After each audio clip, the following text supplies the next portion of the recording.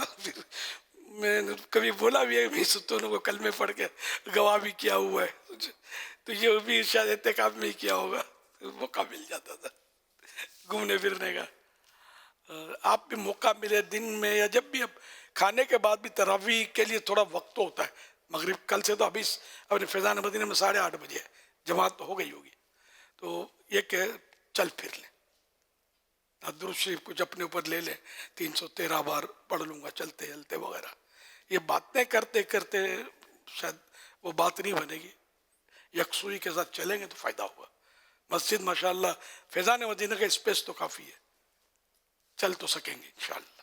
عام لوگوں کے لیے بھی جو ہوتا ہے نا، جیسے مسجد آپ نے ابھی معتکفین کی بات کی، تو یہ ہوتا ہے کہ اب چونکہ موبائل پر کافی دیر تک بات کرنی ہوتی ہے، میسیجز سننے ہوتے ہیں، تو ایک ورڈ بزرگ کہا جاتا ہے، ٹاکنگ ٹائم کو واکنگ ٹائم میں بدل دو.